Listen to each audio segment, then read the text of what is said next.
Welcome to the long-awaited Class of 2020 Commencement for Columbus Academy. A few housekeeping items.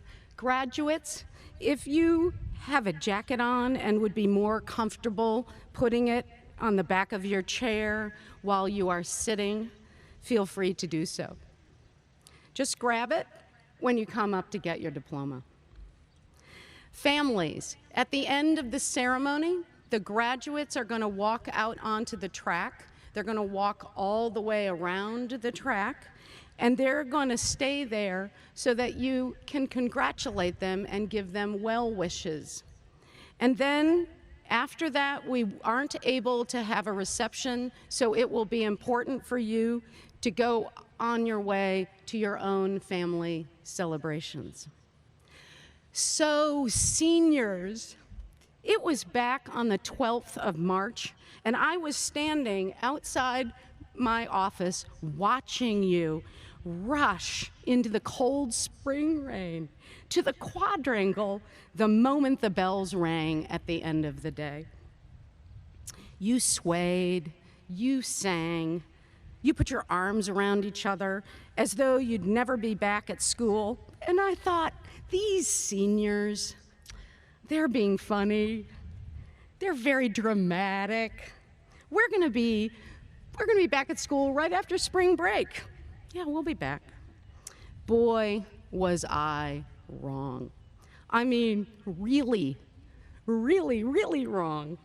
And here we are, almost 5 months later, back together, and it has been some of the most dramatic, most unusual, most truly life-altering 4 months in this city, this state, this country, and the world. And we couldn't see it coming. Lockdowns and protests and social movements of incredible power and force have combined to make this a really completely new era. And now most of you are off to college, but not in the way that we would thought you would be. You're going to be in forced singles and online classes and no athletics and gap years and COVID testing every couple of days. It will be an odd beginning for sure. At some point in the middle of April, I am sure it washed over you, each one of you. Look at what I'm gonna miss. The senior art show, the final bell, my last sports season, our final concerts together, and your parents were right along with you, mourning the losses we could see were coming. But sometimes I worry that we at school, we offer too much of what appears to be a linear progression, a recipe of how life is supposed to work. You go to high school, not just only anyone, but this one, and you do well. And you go to college, and not just anyone, but one very carefully chosen, and you do well. And then you go into the big, wide world, and success is highly likely. Of course, you guys are smart. You know it doesn't really work that way. But how does it work exactly? Well, you're in it. You are smack dab in the middle of life. It's messing with your plans. It's throwing you for a loop. It's robbing you of moments that you hoped for and planned for. But life also offers you an option, always. But sometimes it's very hard to see. Here's the option. You get to choose how you're going to handle what it throws at you. Are you going to look for people to blame, even yourself? Are you going to become cynical? Are you going to become a hermit? Are you going to analyze it to death, which is my personal path and favorite? All these are reasonable responses to what you have recently experienced. Or are you going to pick yourself up, figure out what you can do, put one step in front of the other, and slowly see that something, doing just about anything, will begin to build your life again? Are you going to choose to do the thing you never expected to do? Be bold, be brave.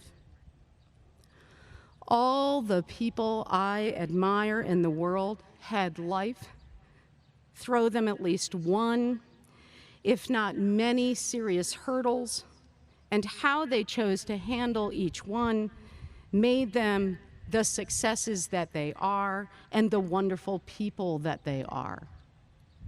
Be bold, be brave. I know that you are inside. Thank you, and I will now step aside for the wiser voices of your fellow students and alumni.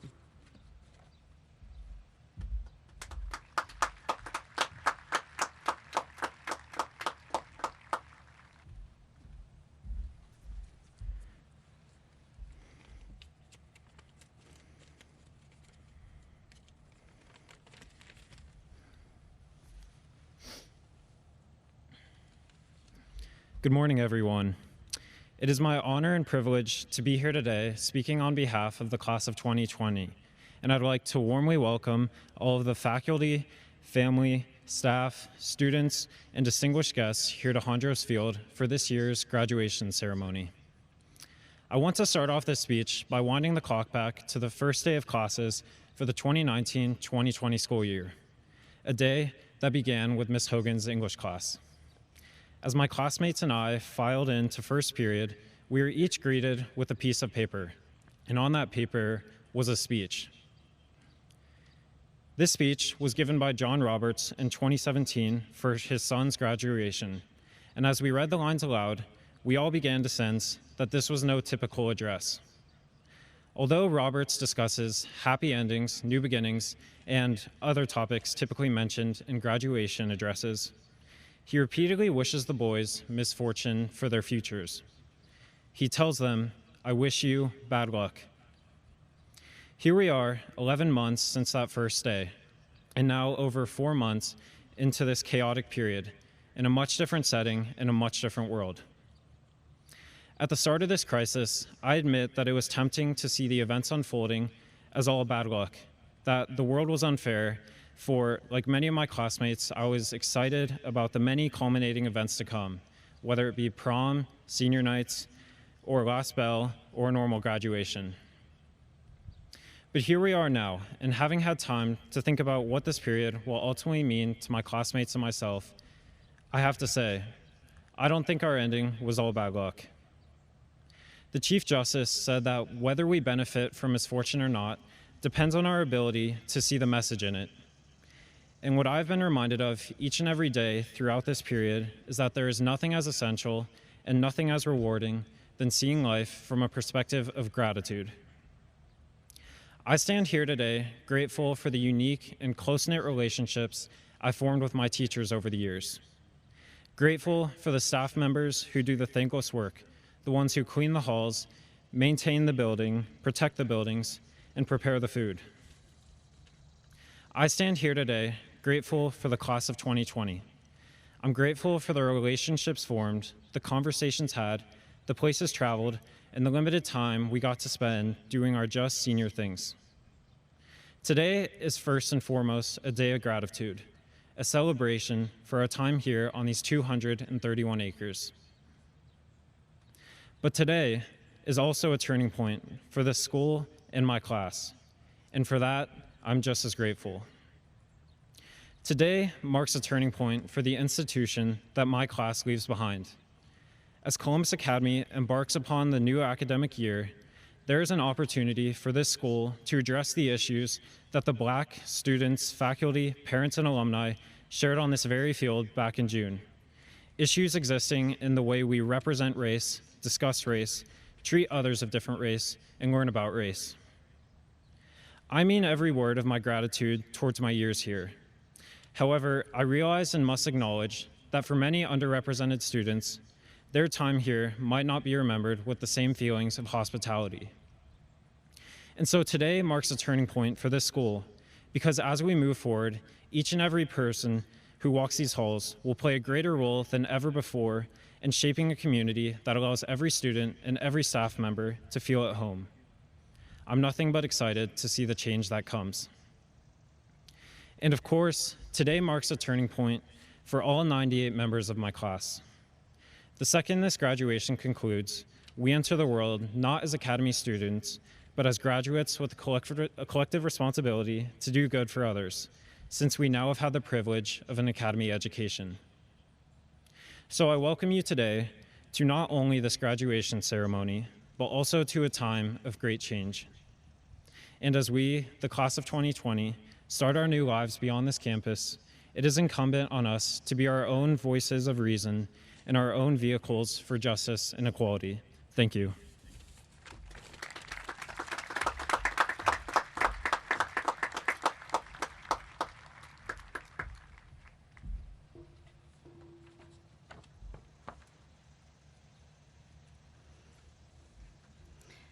Our next speaker is Jay Gokhale. Voted on by his peers with the approval of faculty, Jay is the recipient of this year's Carey Cup, an award established by the class of 1951 in honor of their classmate Andrew W. Carey, Jr., and given annually to the senior chosen to be the speaker for the graduating class. Jay joined Columbus Academy in kindergarten and has made a lasting impression in his time here. Ever ready to participate in the life of the school, Jay has been a part of student council for 4 years and has been a longtime member of band, choir, football, Daisy Club, service board, and has enjoyed being a tour guide and student orientation leader. Given his thoughtful nature and desire to engage in others in meaningful conversations, we're delighted to have him speak on behalf of his class.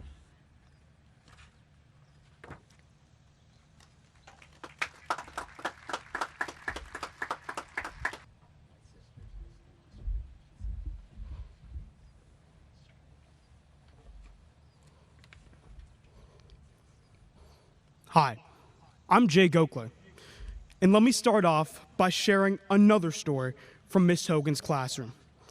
It was the second day of official classes, and I walked into the room not knowing what could follow up the first class.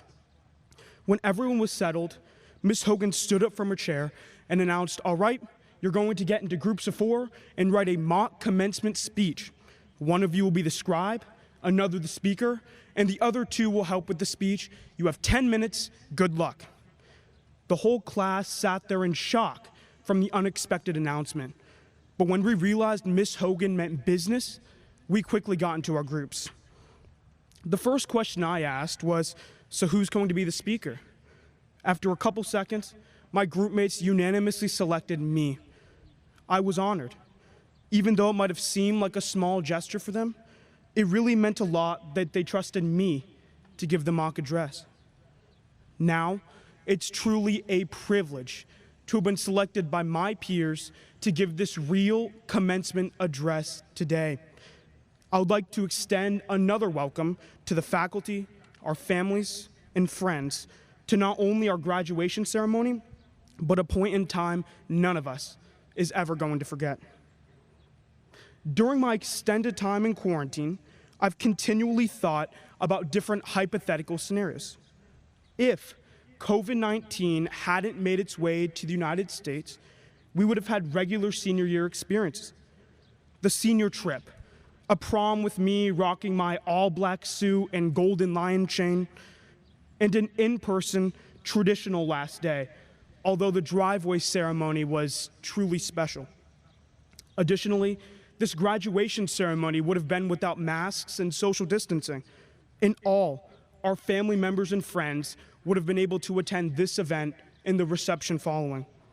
I know it would have meant so much for my grandparents to physically see their oldest grandchildren graduate from high school.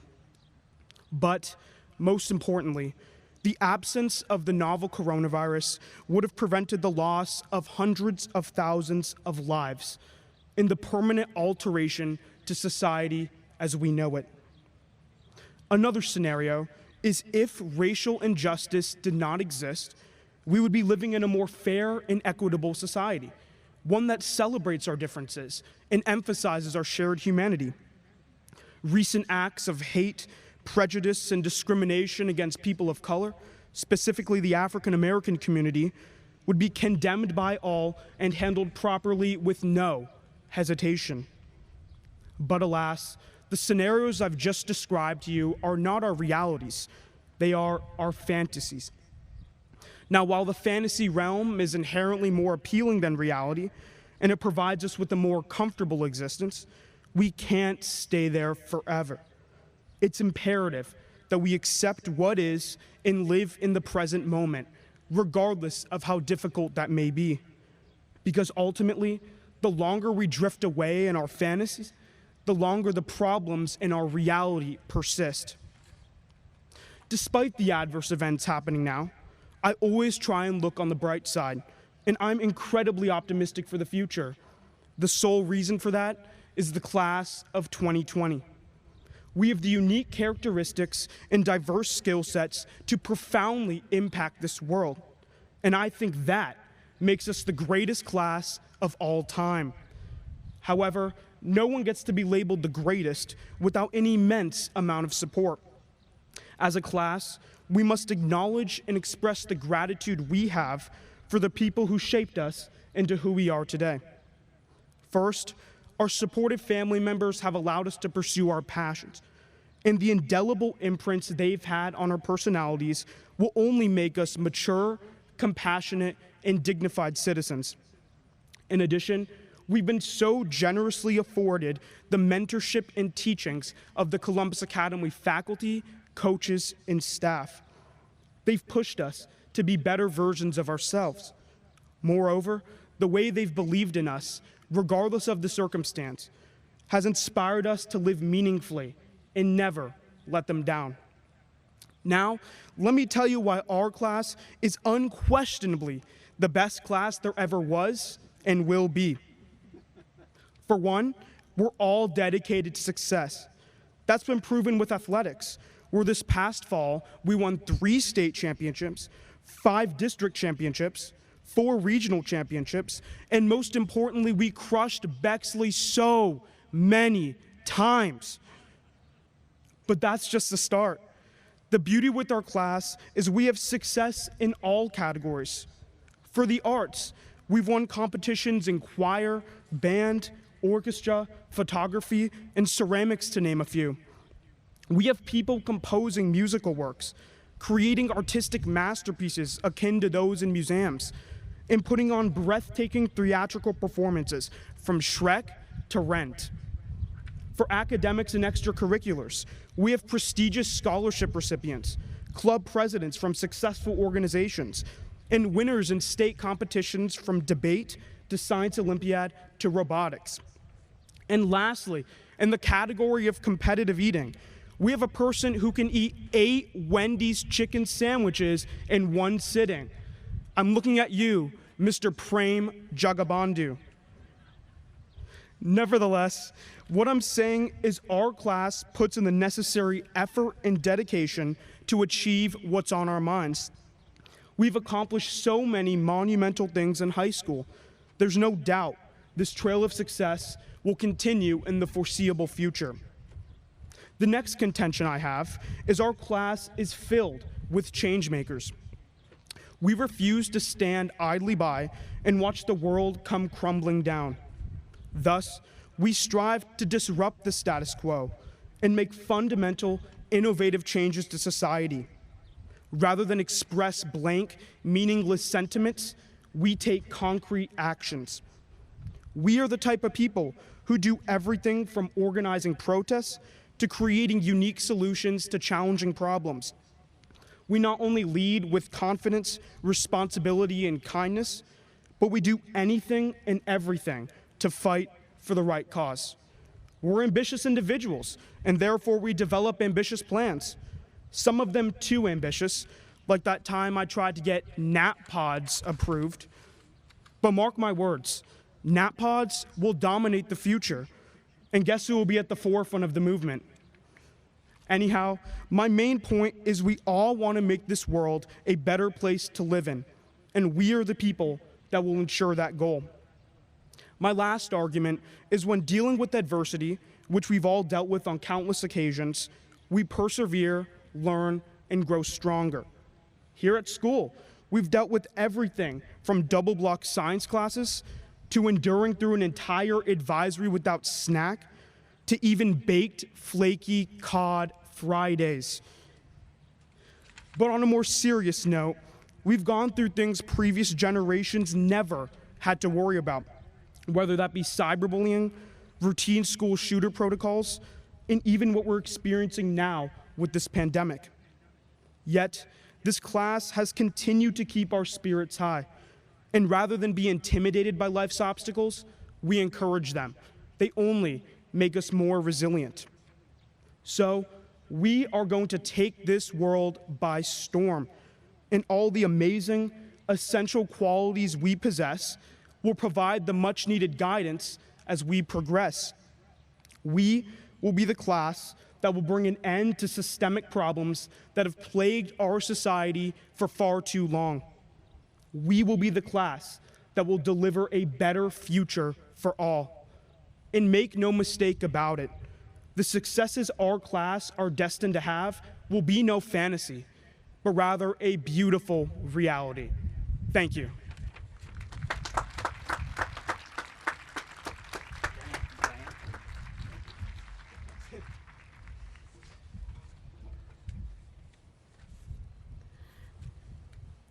It was a cold winter day in Minneapolis in 2013 when I first met Dr. David Hamler. I had just been hired as the head of Columbus Academy, and Eric Hunker was kind enough to set me up with a few Twin Cities residents who were graduates so I could get to know a little bit about the school through some alumni. David is a brigadier general, an Air Force pilot, a maxillofacial surgeon, a teaching physician at the University of Minnesota, and a marathon runner, I just learned today. As he began to talk about a robotic tool that he was developing so crushed jaws and nasal and cheekbone paths could be reconstructed from inside the mouth, I was mesmerized. You can imagine I developed an exceptionally high set of expectations about what Academy alumni are like after our dinner together.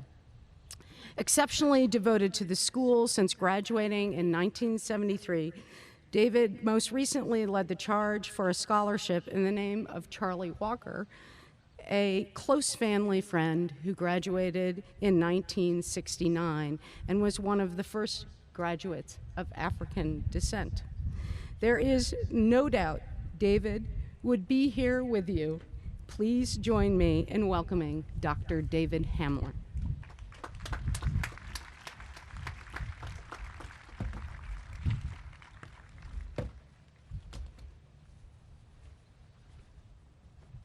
Thank you, Melissa.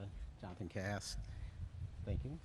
So, I'm here today to give you your commencement speech. Two alibis. One is very few graduates remember who or what was said during your commencement. So I have very low expectations as far as what I'm going to deliver.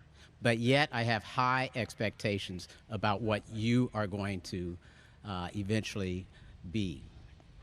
Thank you for having me be the commencement speaker today. It's been a transformational year, as you've already been alluded to. My remarks today are entitled, A Seat at the Table. You know, I got the offer to come and speak to you, but I think, in all honesty, Coach Day, Governor DeWine, and Dr. Anthony Fauci were busy. So it all fell to me.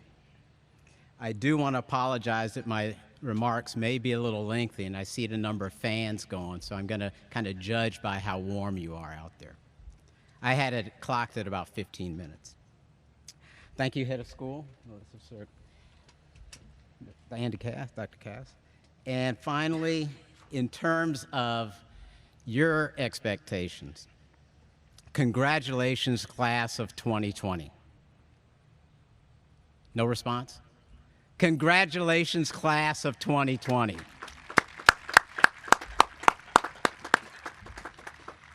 And congratulations to all of the award recipients in May's virtual honors assembly. I was able to see that via stream. I want to say grateful congratulations to all the Academy faculty, staff who helped lead you on this path.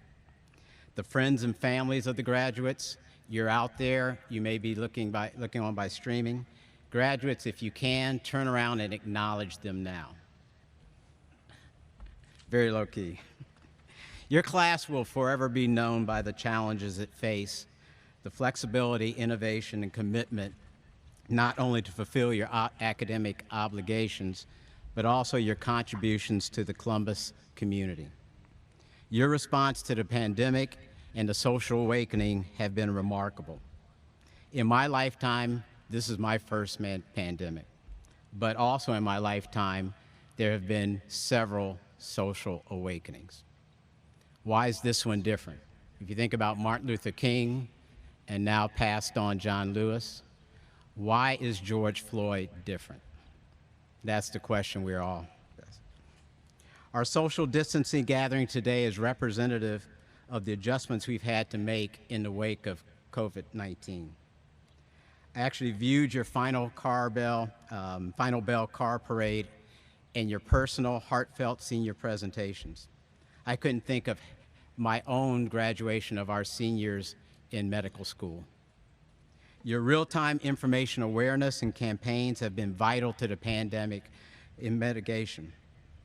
But collaboration to produce 3D masks demonstrates the hands-on efforts you truly want to make a difference. I commend Academy on its open discussions exemplified by standing together against racism, the assembly that was alluded to here on this field, where not only you're reaching out to classmates, but also to parents and alumni. But discussions also require actions. We continue to seek reasons why racism and hate continue to creep into our lives, despite what we feel to be forward-thinking beliefs. Recently, our Academy community has been rudely reminded of the constant vigilance that's needed. For historical context, when I traversed the halls here in the 1960s, there were often disparaging words thrown my way. When I went for sleepovers with my classmates, there were yards adorned with black jockeys in the driveways. My classmates' mothers were afraid to drive to my near East Side neighborhood to drop off their sons. And as a stand-in middle school water boy helping out the varsity team, some of the players used to come by and rub my head for luck. Were there school discussions, interventions? No. No, I had family and friends literally across the railroad tracks who kept me grounded. Yes, we do still have work to do in this space. The Academy mission statement, core values, and diversity statements truly represent those positions of the eventual goal of striving to develop and sustain a community of thoughtful, responsible, capable, and confident citizens eager to engage in pluralistic, ever-changing world. The mission statement also emphasizes the importance of community service in developing responsible citizens to help meet the needs of others, both locally and globally. One of the more important Academy goals is character development in its students. Character cannot be quantified by grades or test scores, yet it lies at the heart of any serious education endeavor, alongside the study of ethics and morality. All of this leads to critical thinking, which is vital to education and career advancement. It is the substance of leaders.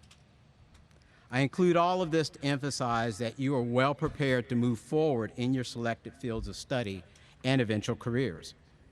In setting the table today, I offer an excerpt from a poem by Maya Angelou on the pulse of the morning.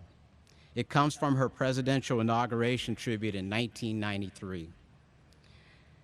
It was meant at that time to heal and unify a then divided nation.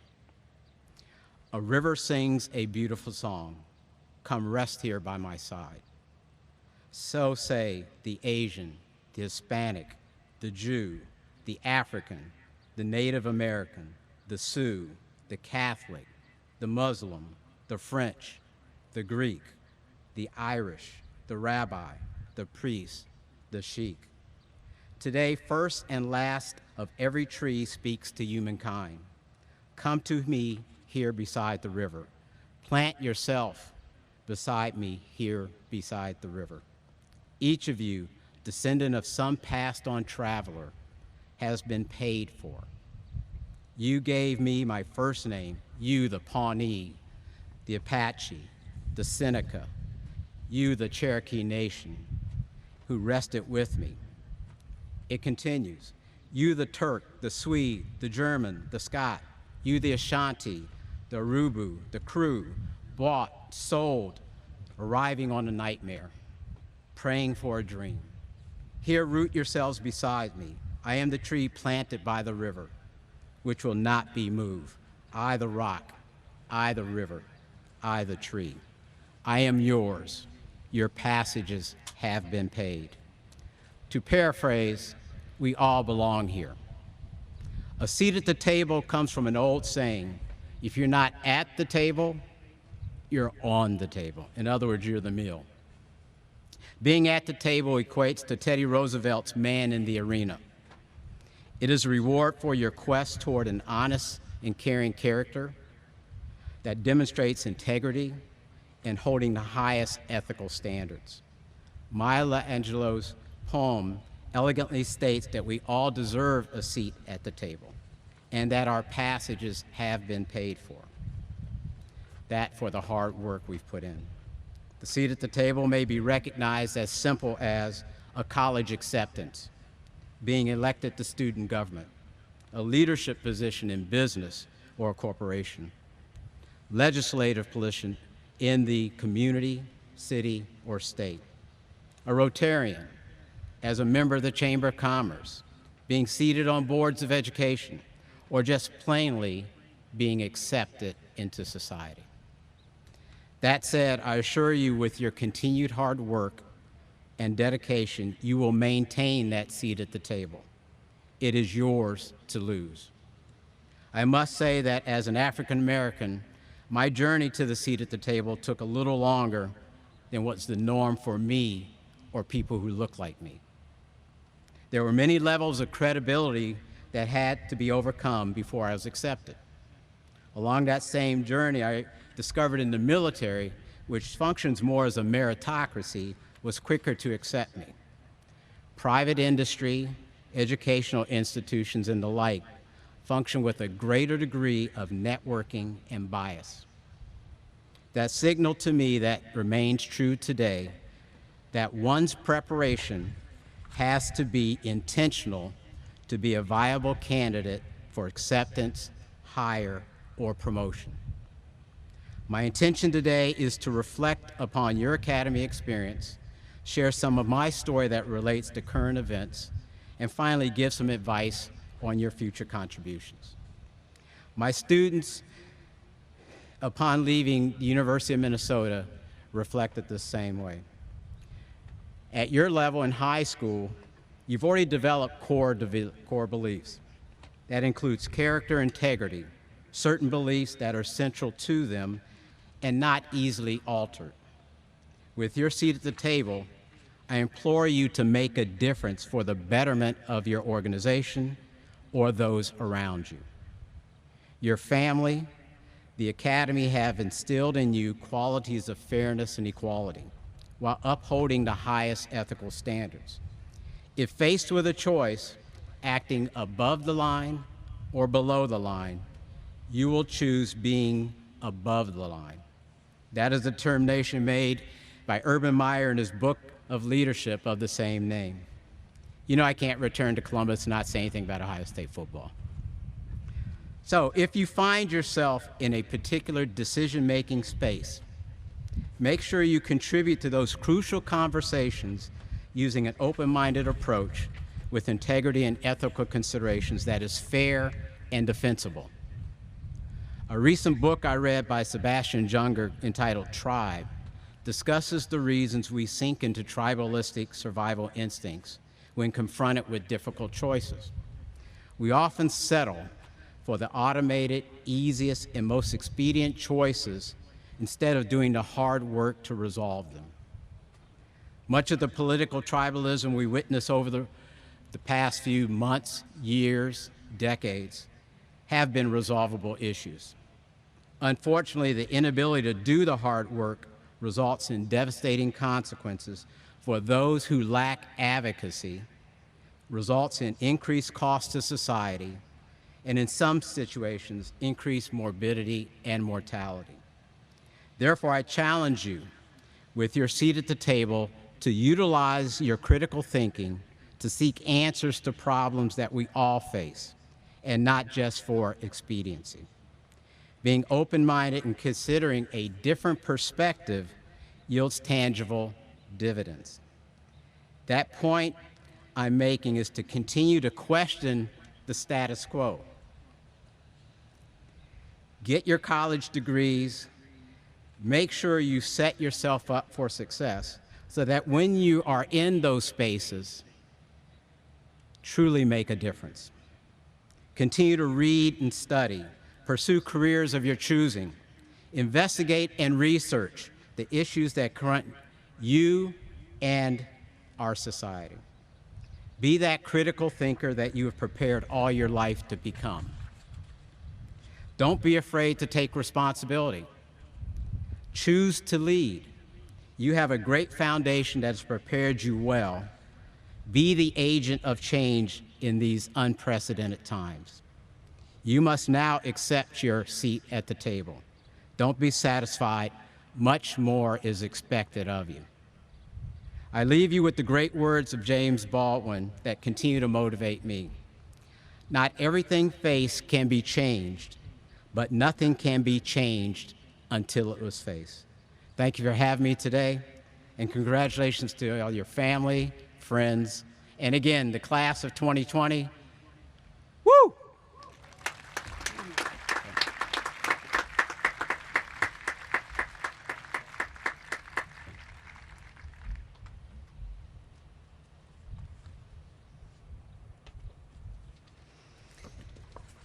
Seniors, I am so eager to ceremoniously bring you across to the side of being called graduates. You have waited far too long. So without further ado, let's get these diplomas started.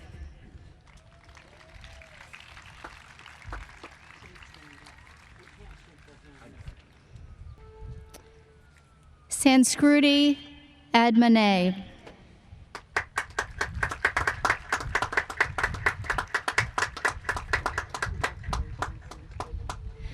Sasha Elizabeth Ahern.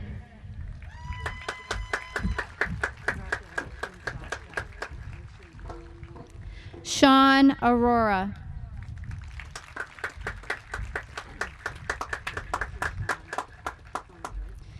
Gianna Marie Bates.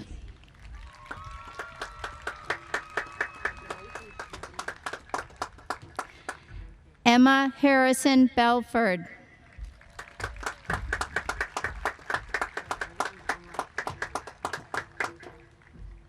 Lauren Alexandra Bernacki.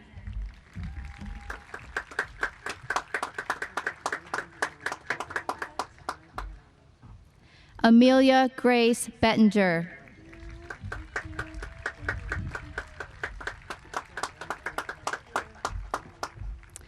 Luis Blanco Hoyos.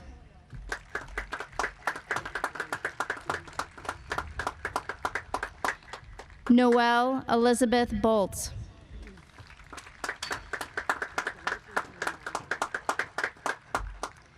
Maxwell Eugene Brown.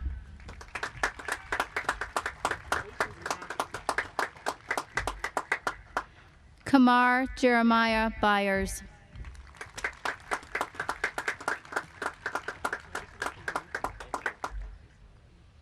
Andrew Nathaniel Cahal.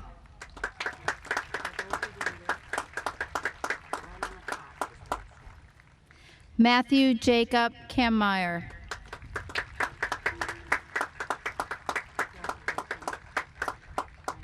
James J. Tsao.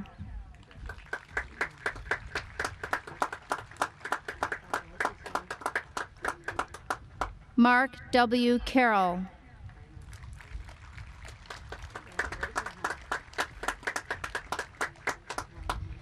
Blake Edward Chivaro.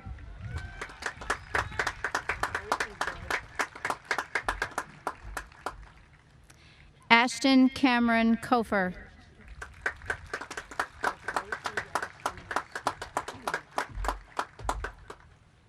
David Cooperman.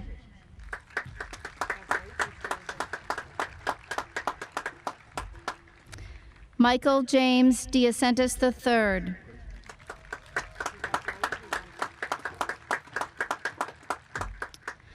Addison Virginia Dodge could not be with us today. Helena Frederica Dubel.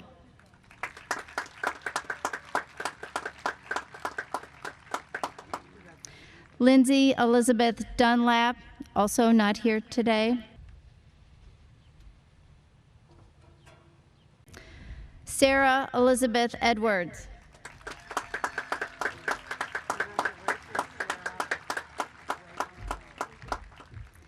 Evan Thomas Fahrenkopf.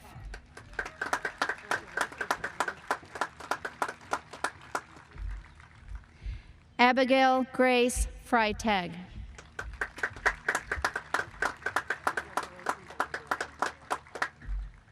Sophia Elizabeth Freitag.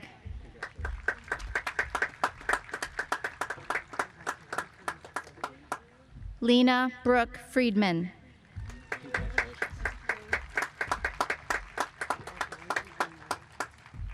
Noah Jared Glimsher.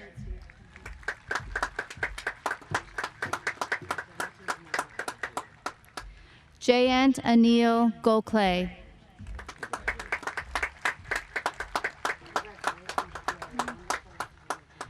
Lena Anil Gokhale.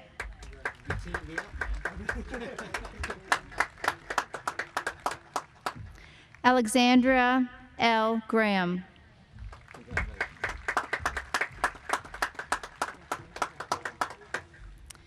Annalise Neal Grammel.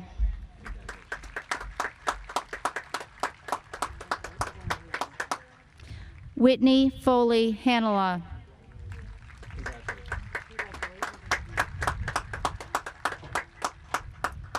Grace Ann Harrison.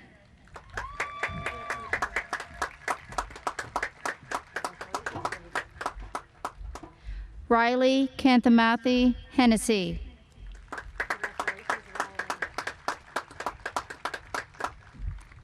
Grant H. Hillman.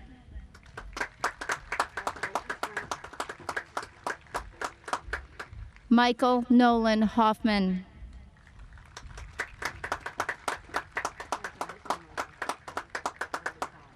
Jacob Michael Newton Horak could not be with us today. Mahala Joe Howard.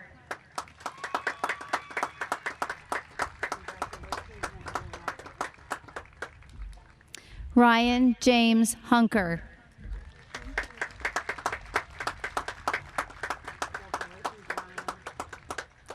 Christopher Simon Yobst.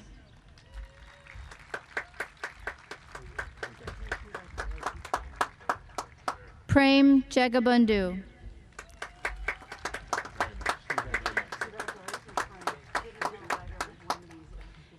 Eleanor Marie Jeffers.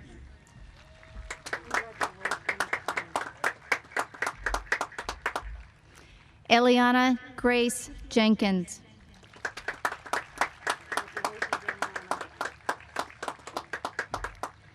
Ezra Ray Johnson could not be with us today. Jack Christopher Keith.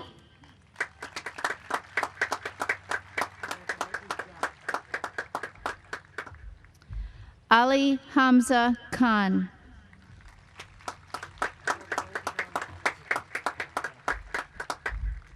Isabella Joy Kornberg.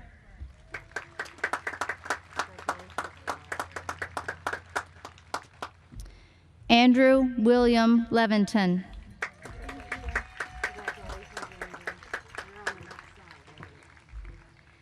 Samuel Ian Lichten.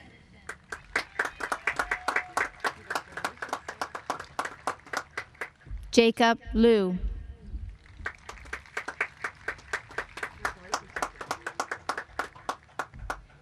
Elias Sail Marquez.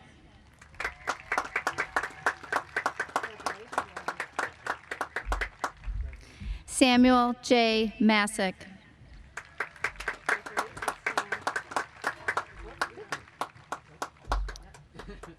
Ryan Scott McGraw.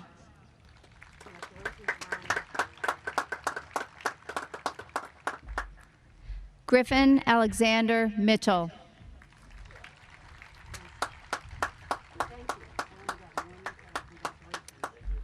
Alicia Sonia Mosen.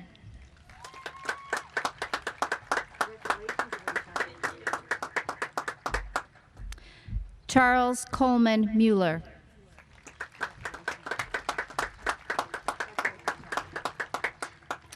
Joshua Stephen Murray.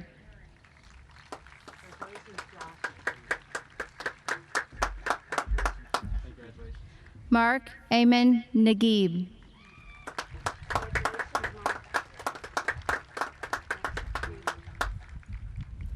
Sarah Catherine Neltner.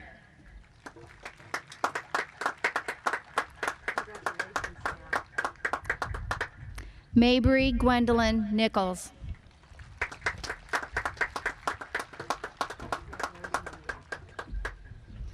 Alexander James O'Connor.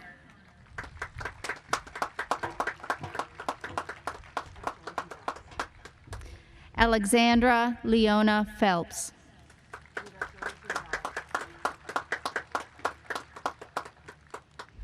Mitchell Joseph Priest.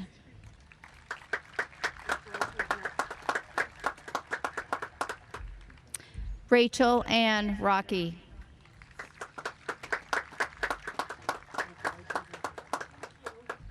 Anive Ray.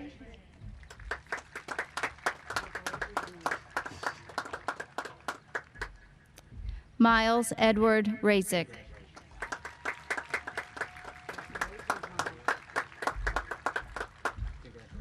Anae P. Reddy.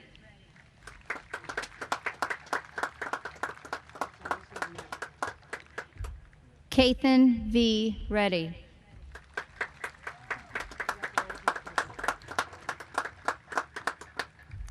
Umar Saeed Amir Rehan.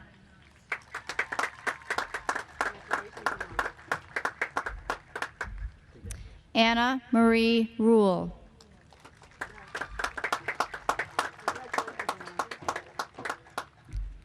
Charles Brandon Sabgir.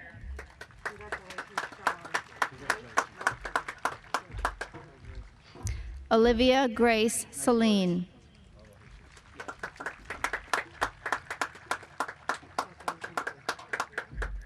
Ryan C. Senavaratna.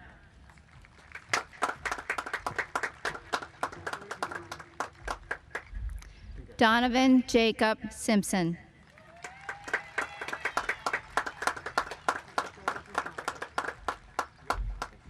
Elliot James Simpson.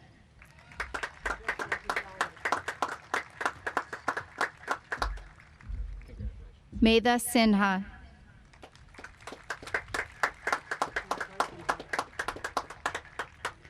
Emma Grace Smith.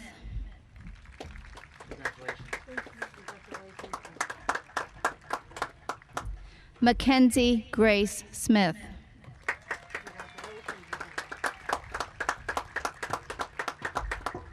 Philip Axel Soderberg.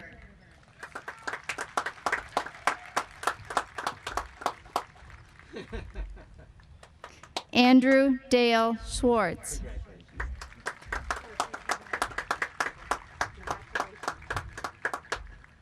Rebecca Sophia Taylor.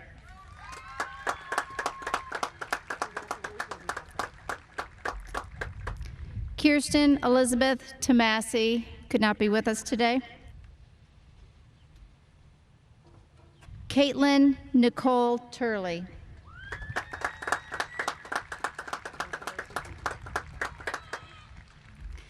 Leah Esther Waldman.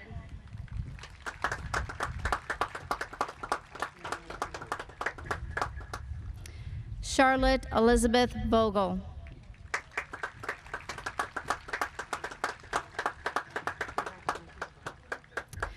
Ryan Tyler Non Wall.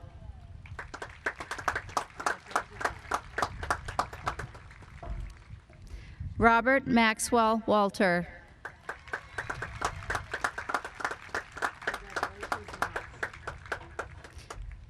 Alex Wong.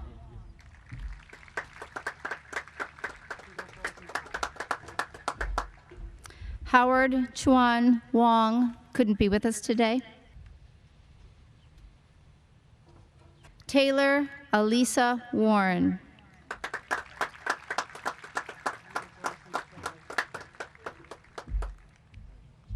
Carter Allen Worsler.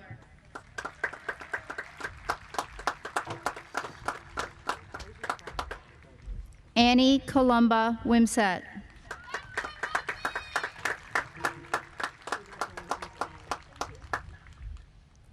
Abigail Lynn Yakum.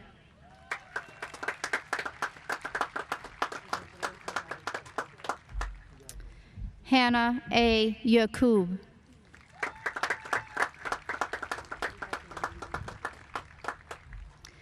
Charles Paul Edward Yaw.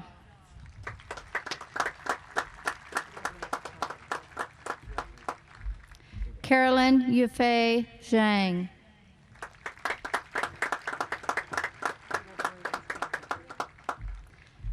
Michelle Jamei Zhang.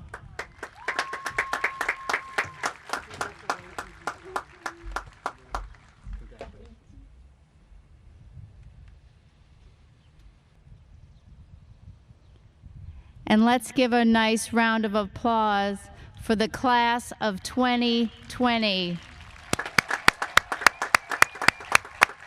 Congratulations, you guys.